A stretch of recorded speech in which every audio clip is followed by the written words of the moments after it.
Hey guys! Welcome back to Let's Play Xenosaga Episode 2. Last time, we finished all the GS campaigns we can do for now. Anyway, this time, if you notice in the background there, clouds are actually, well, you can't really see anymore, but the clouds are actually moving, which is pretty cool. You'll notice at the start of the episode if you just sit there. Oh, there we go. Yeah, it's actually just sitting there. Or it moves. That's pretty cool. Anyway. With that being said, we can now finally not do side quests, not do extra bosses, and just move forward with our plot. And that involves going into this dungeon, which is, I guess, Old Miltia? Ah, we have some new enemies here. There we go.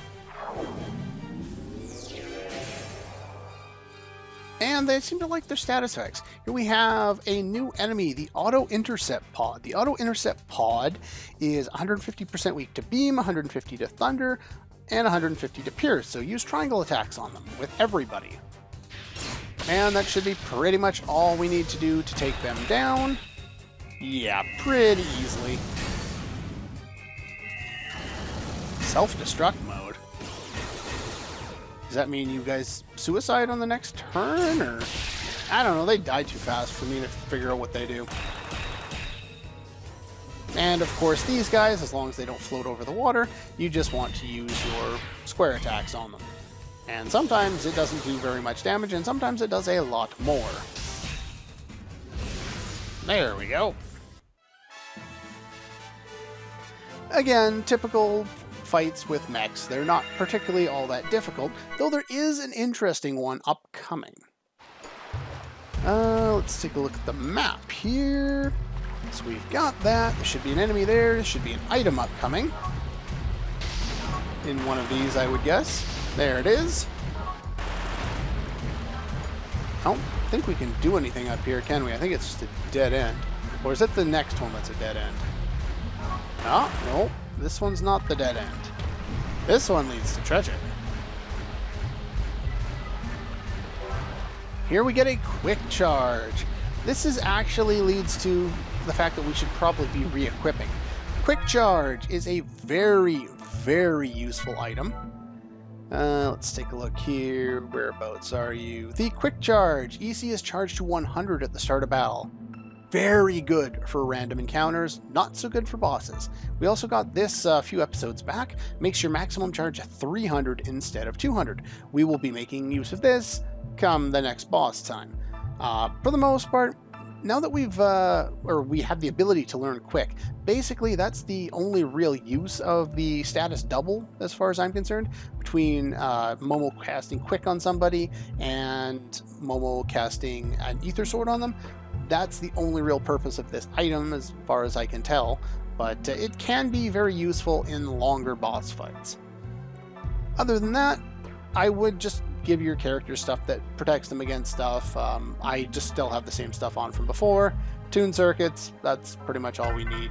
I'm not going to worry too much about any of my other items that I should have equipped at this point. This is probably a Leviathan officer. Okay, that actually wasn't a new enemy, but that's fine. I did equip the charge boost, or quick charge, whatever the item we got was that increases your charge at the start of battle. I just gave that to Dina because more enemies are weak to thunder, and I will most likely be using that one. Alright, next screen here. Blow up some stuff that's in the way.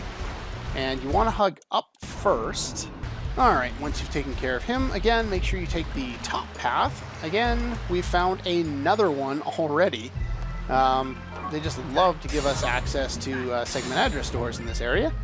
And this one we actually have the key for. I think we got that one from one of the GS quests. But open up this one, we get Secret Key 16. Now, Secret Key 16, I believe we can already make use of. Assuming I can load, thank you. And 16, no, it's not there. Oh, where are you? Actually, is it this one? No, it's not that one. Yeah, there we go. First combo. +1 stock when the battle starts. As you can see, we've gotten access to these at pretty much the same time, these two different abilities for our different types of battles. I will be working on those, so I need, what, 3,800 for that. I don't have enough skill points for it yet, but we will be starting to work on those pretty much ASAP. Those will be the next skills that I'll be learning. Alright, I'll just do them off screen as time permits, and we won't have to worry about any... What I was trying to say before I was so rudely interrupted was that we don't need to worry about character battles in here. We have none of them in this entire dungeon until we get to the second part of the dungeon. Okay. Now let's blow that up because it's in the way. Here we go. Blow up a bunch of this stuff. Nano Repair Z. Nano Repair A. Hello. Alright, so that battle had one of those Leviat officers in it. They're just pretty much the same as the Leviat, same HP and everything. Alright, so by now you may be running a little low on HP if you've been fighting all the enemies. And there's of course stuff in the way in the water. As you may see, I am down to less than half HP on both my mechs.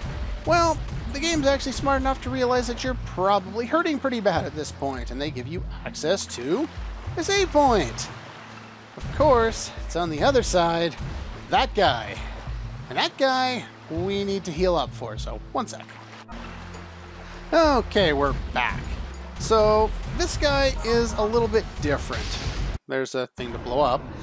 But yeah, this guy has a lot more HP than everybody else around here, and does a reasonable amount of damage. He is also one of the few enemies who is... Sorry about that. Hit my mouse there.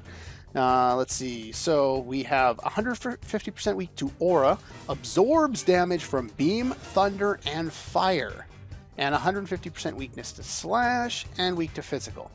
They also have a 5% chance to drop a power charge accessory, which gives you 25% resistance to all statuses, I think. I'll have to double check on that. You can come in here with Zebulon and attempt to steal it over and over again if you want to. I will do that off screen if I decide to do it. I'm not sure if I will. I have also changed who is in my mech for this fight. I switched Xion out of the Dina and put Chaos in instead, because the only attacks we can do that's really going to hurt this guy are ether ones. So we want to go with Chain Blast and Wings of Light. He's also weak to slash, so that's why specifically we want probably put a... Should put Charge Clean on you, but oh well. Yeah.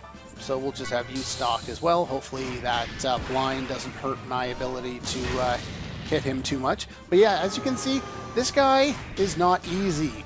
This guy's harder than most boss fights. So we'll stock one more time. And Wings of Light.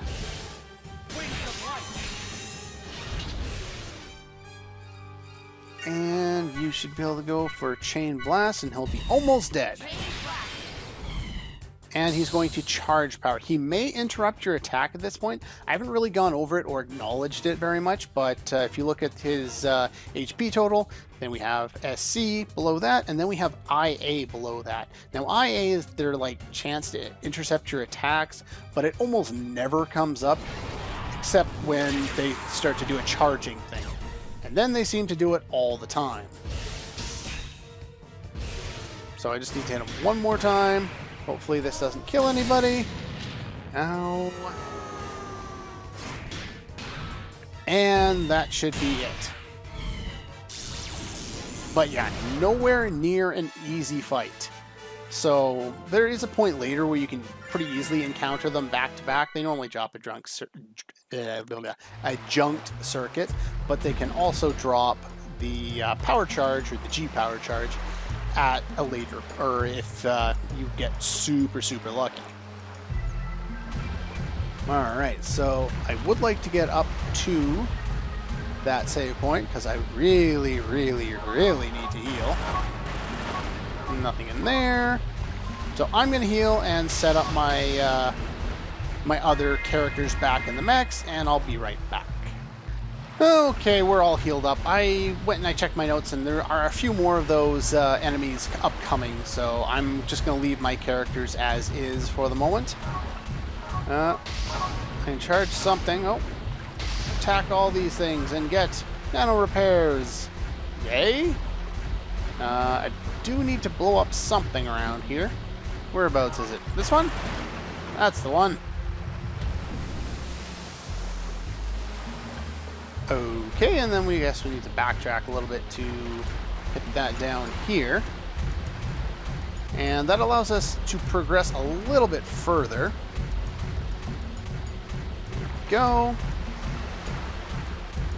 It's kind of like recreating our own road. Not that I would expect that would be all that much fun, but... Anyway, there's got to be an enemy around here somewhere. Oh, we're at another one of those, are we? I don't think there's anything down here. But this does give you an idea of for something later. There is a green star thingy there. Well, we can actually get to that platform in a moment. There is a side quest that deals with that a little bit later, but don't worry about that too much for now. Blow up a bunch of these. Alright, get rid of that guy, and I believe this should be an item. And it is. Now, there's one guy down there, but more importantly, there's another guy up here. This guy. So I'll take care of him off screen, and then I'll may need to run back and heal because he's pretty strong. But I'll do that off screen. Of course, if he just uses weak single targeting attacks on me, then I won't need to go back. But this is a very important area to come to because we get decoder number 9 from it. Do we actually have that one? I'm not entirely sure. Let's see here. Number 9. We do. But we gotta go back to second Miltia for that one. And unless it's something really, really important, I won't be doing it right away, but I will check. So that's all for there. So we got a couple more enemies around here. Is that my path down? That is my path down. So we want to go to the right first. We get some nanospheres. Okay, so I checked during that battle there, and that skill, or the thing that we get for Dakota number 9, is a skill we've been waiting for since damn near the beginning of the game. Not that it's particularly all that useful in and of itself, but anyway, you do want to check this out. I don't know if you have to talk to this, but there's something to do with the passcode. And this is Toy's Universe. Now, you may recall from way at the beginning of the game that we saw Toy's Universe when we went to Old Miltia 14 years ago. Of course, this is current Old Miltia, so it should have the same thing, assuming it hadn't been destroyed, and it looks like it hasn't. So we'll have to go and do a quest with that a little bit later. Over here, blow up some more stuff, fight you, and move on. Once we get to the next screen, we have a little something we can do after fighting through a few more enemies, including this guy again. How much is my HP doing? I should probably heal, because I'm not sure if he's going to be Mr. Nice Guy and use weak single targeting attacks, or Mr. Asshole and use super strong all targeting attacks. Alright. Now let's blow some more stuff up. Okay, there's one more item, and I think that's it, a poison guard. Now we can't get by that to move forward. I don't know how the water is in the way, but okay, sure. I can't really buy it, but I'll pretend. And in order to fix that problem, all we have to do is go over here and, predictably, press the square button. Because that seems to be the way we solve pretty much every problem in this game. Either do somebody's job for them or press the square button on something, or a bit of both. Now, I think that's all of them, or do I have to... Don't get stuck on everything. Or do I have to press one other thing? I think that stops all the other stuff. Okay. Oh, there we go. And then it blows up. I knew I had to do something else, I just couldn't remember what it was. And that blows a hole in the wall. And it drains the water. And then no more water comes through. Yay? Okay, whatever. That's fine. That's entirely fine. Anyway, there's a save point upcoming. I would recommend you save. There's a couple of reasons for that. Obviously, it's a save point, so boss time, but it's a rather interesting boss fight. I don't believe I have time for him today, but I do want to go over my setup, so give me a second to check my notes, and I will be right back. Okay, so I came back here because you need to be in your character form in order to go into your character's own skills.